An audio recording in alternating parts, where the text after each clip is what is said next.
Welcome to Oklahoma Music Legends. I'm your host, Tommy Henshaw. The drought years of the 30s dried up the once lush lands of Oklahoma and turned most of the once prosperous farmland into dust. Coupled with a deep national economic depression, it drove many families off their lands, causing them to travel to the West Coast, searching for a place to earn a living and feed their families. Stand by for the story. This episode will spotlight three such Oklahoma families who made the pilgrimage to the West Coast and who each had a child who came together to play a part in the instrumental four-piece guitar playing supergroup who earned the moniker the band that launched 1,000 bands. You know them as the Ventures. First, Noel Edwards, the son of Native American Cherokees, Albert and Nanny Edwards, was born in Lahoma, Oklahoma in 1935, a small farming community located right in the middle of what would later be called the Dust Bowl. Noel would soon be known by his nickname of Noki, a combination of his given name Noel and Okie, which was the slang term used by those who looked down upon the desperate westward traveling Oklahomans during this desperate time. The Edwards family reluctantly gave up their farm when Noel was a small child, traveling west and finally settling in Puyallup, Washington. Noel was surrounded by music from talented family musicians. Most of Noel's 12 brothers and sisters were musically talented. His brothers, uncles, and his father played bluegrass and country western music, which was very popular at the time. Noki began teaching himself the guitar when he was only 5 years old. At 11, he could play all stringed instruments, but decided to settle down and just play the guitar. He auditioned for and played with the Grand Ole Opry show tour when it traveled through the Northwest. Late in his teens, he joined the Army Reserves, and after traveling to Texas and California for basic training, he began playing professionally in various country bands in and around California. By the mid-50s, he was playing with well-known country artists Lefty Frizzell, fellow Oklahoman Cal Smith, Ferlin Husky, and Buck Owens. Number 2. Bob Bogle was born in 1934 on the family farm near Wagner, Oklahoma. Bob said in an interview while growing up in Oklahoma he remembers listening to Bob Wills and the Texas Playboys, who were on KVOO radio station for Tulsa nearly every day, and the Grand Ole Opry from WSM broadcast from Nashville on the weekends. The combination of Dust Bowl and the Depression era caused his father to sell off what few animals and farm equipment the family had left on their leased farm and move westward to California. This appeared to be the classic Okie thing to do. But when they arrived to the Promised Land, like many others before and after them, they found the classic Okie problem: no work. This as written by Hugh Foley in his book, Oklahoma Music Guide. The family moved up and down the West Coast following harvest, finally settling in Portland, Oregon. Now, Bob's first musical influence came when he was 12. His brother Clarence brought home an acoustic laptop steel guitar and showed Bob a few chords. It wasn't long before he began picking the steel guitar well, playing chords while picking the melodies.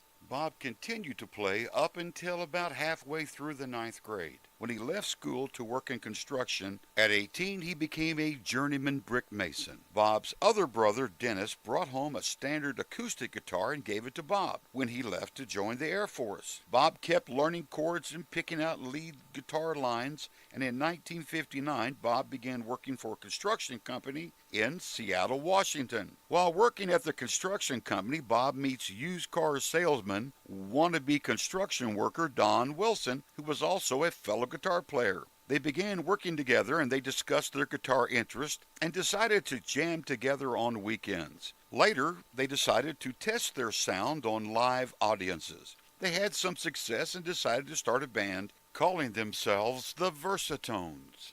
These two would become the founding members of the Ventures. In 1959, Noki was playing lead guitar in a Tacoma, Washington club as a member of the Buck Owens Band when Bogle and Wilson first heard Noki ripping out his guitar lead licks, live and in person. They were impressed and interested. The next night, Bogle and Wilson returned to hear Noki playing guitar with Owens. That evening, they began talking to Nokie about joining their group. Skip Moore was playing drums with Owen's band at the time. Nokie introduced him to the founding pair, and he joined in with them. The Now Quartet began playing around in local nightclubs in the Tacoma, Washington area and began acquiring quite an enthusiastic following. They went into a studio to record a song they'd put together, you may have heard one time or another, called Walk, Don't Run. Now, the record did get some regional airplay but failed to get much traction. This is when Wilson's mother, Josie,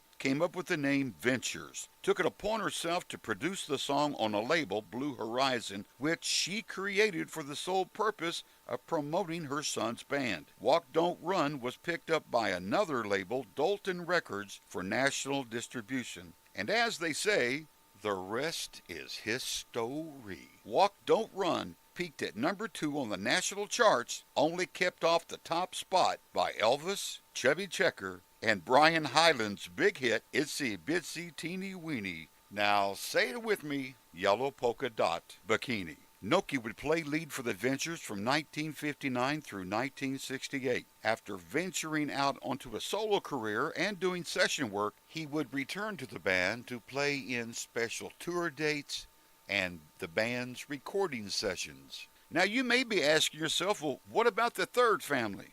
Well, here we go.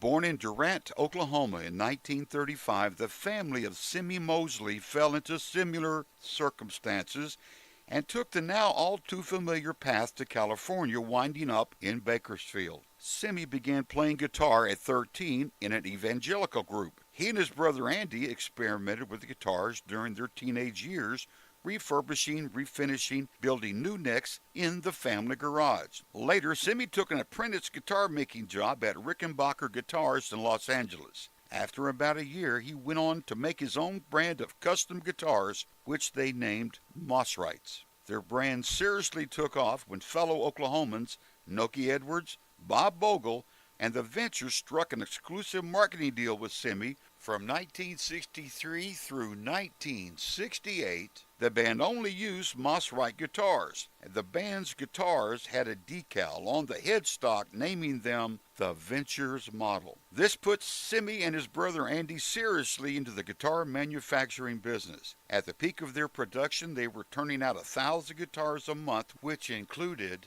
acoustics, standard electrics, double neck electrics, triple neck electrics, bass guitars, dobros, and mandolins. While Simmy has passed away, the family is still making custom guitars today. The Ventures were formed by Bob Bogle and Don Wilson in 1958 in Tacoma, Washington. Nokie Edwards joined the pair originally to play bass guitar. Soon afterward, he switched guitar roles with Bob and became their lead guitar player of renown. Together with drummer Mel Taylor, they became the 6th best album chart performer in the 60s. They have had 14 charting singles. They have sold over 100 million records. These numbers make them hands down the #1 best-selling instrumental band of all time. Their original hit, Walk Don't Run, was inducted into the Grammy Hall of Fame for its lasting impact. The members of the Ventures were inducted by John Fogerty into the Rock and Roll Hall of Fame in 2008. And I invite you to check out their videos and the old films of the Ventures on YouTube. Now, this is worth noting. The Ventures were even a bigger hit in Japan. They had 22 #1 records on the Japanese charts. Ventures' lead guitarist, Nokie Edwards, was a big hit with the Japanese fans. They held him in high esteem, considering him a guitar-playing monster. Now, you may be asking yourself, why was this American rock instrumental band such a big hit with the Japanese music fan? The answer? There was no language barrier. The fans just enjoyed the sounds this band produced. You've been listening to Oklahoma Music Legends. Tell your friends they can find us on Spotify, iTunes, Buzzsprout, Stitcher, and on Google Music Play. Also on our website, OklahomaMusicLegends.com. Click on the podcast page link. You can see and choose from any of our podcasts.